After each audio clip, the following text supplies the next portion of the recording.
Things gonna happen, man. And life is gonna change. You gotta change with it. It's it's gonna come points where you feel like, man, you don't know what's going on or what to do next. And what I'm coming to realize is these are the times where we gotta come up with new dreams. Like a lot of the times, either you done got to the point where you accomplished the things that you wanted to do, or you may have gotten a look inside of a scenario and realized maybe this is not really what I wanted for myself after all.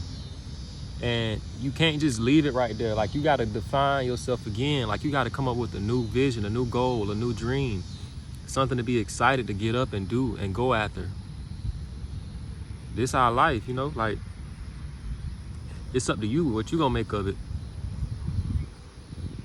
Sometimes you got to take that time away and just, you know, clear your head and think and just detach, you know, like get off of your phone, get off of social media, get off of the internet, stop taking calls and just think, dream, visualize, you know.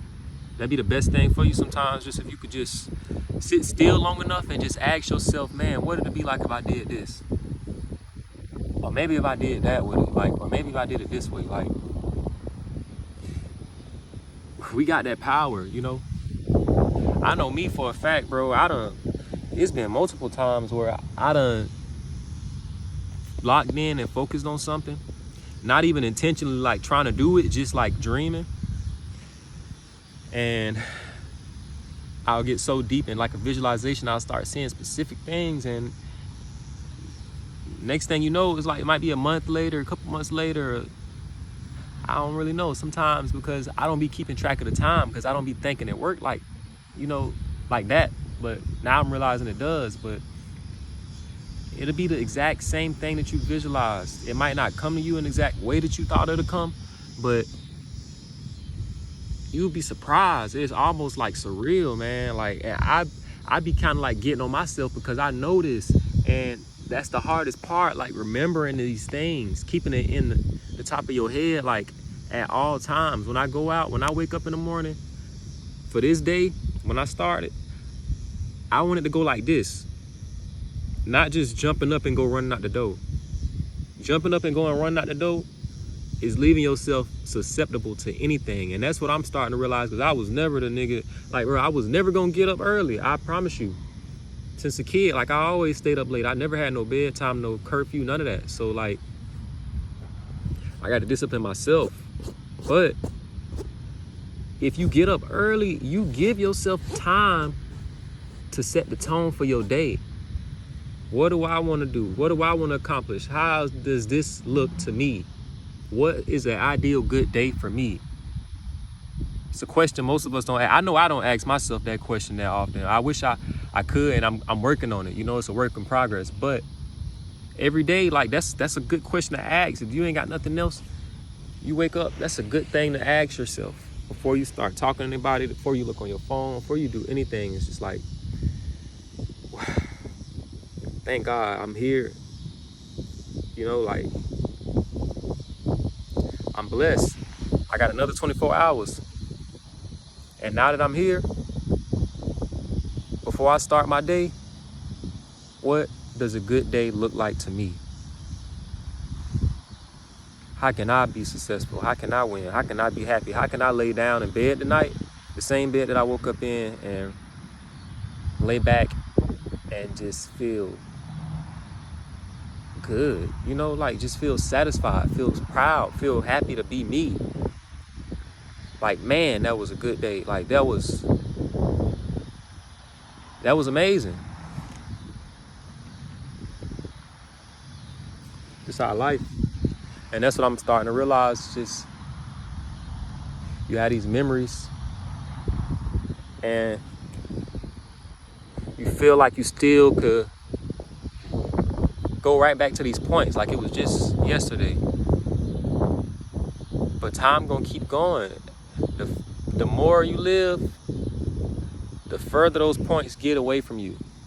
So you have to continue to set goals for yourself, checkpoints, and make sure that you basically create a new moment so that your whole life entirely can be fulfilling, not just that one point 30 years ago.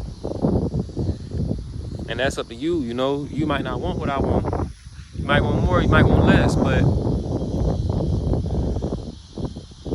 it's up to you. It's up to the individual. You design your own blessings when it comes to this thing. Of course, you know, you pray, you work with God, but like you designing your own blessings. And that's one thing that I feel like people don't get told enough. You can want things. You can have a nice life. Like you can enjoy yourself while you're here. You don't have to just be in labor and service to everybody else and you get nothing. It's a beautiful thing to be blessed, bro. I'm trying to see what this wall's doing. I'm out here, man, trying to get some type of nature. I know you can hear the cars, but yeah, bro. It's a scary thing, though.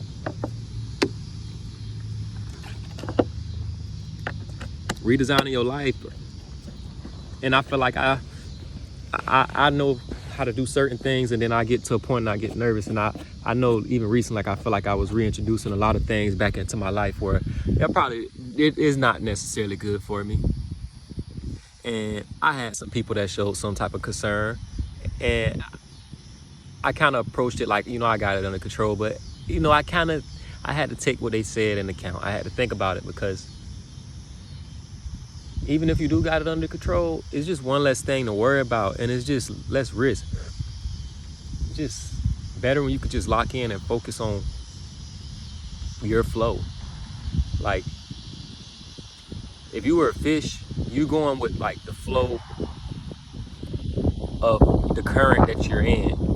You're not worried about the one that's next to you or that's going like the opposite direction. You're going with your flow. So whatever is in your world, whatever is in your immediate surroundings, whatever is in your daily interactive work and practices in your city, in your town, whatever it is that you kind of like confine yourself to live your life in a full way, that's what's important to you. You know, like all that other stuff, it almost cannot exist to you. I feel like having so much access to people's lives in real time, it make us kind of forget that we share in the same time, and we got our own individual flows. And by you tapping into somebody else's flow, you're tapping out of your own. And that don't mean necessarily that you getting on their flow and you finna go exactly where they going. You might be in their flow tumbling like this while they, you know what I'm saying, going straight smooth, because this is what's natural to them. You still in a flow, but you in that bit flipped around. Like you in that bit getting washed away. You not swimming, you getting washed away. So yeah, man, real talk, bro. You got to do you. And it's crazy because like somebody will hate or say all of these things, you know, criticize you in such a negative way. It don't be no construction in the criticism. And you could take it and say like, damn, they doing me wrong, or they hating on me, they ain't showing me no love, or you supposed to be real, you supposed to be solid. But what you gotta realize is, you in my flow. You're in my flow. So if you're in my flow and you don't agree with this ain't in your spirit to keep swimming smooth, you're tumbling in my flow. You're getting washed away in my flow. And the more I swim, the more this goes on, the more it's gonna start to make sense for me.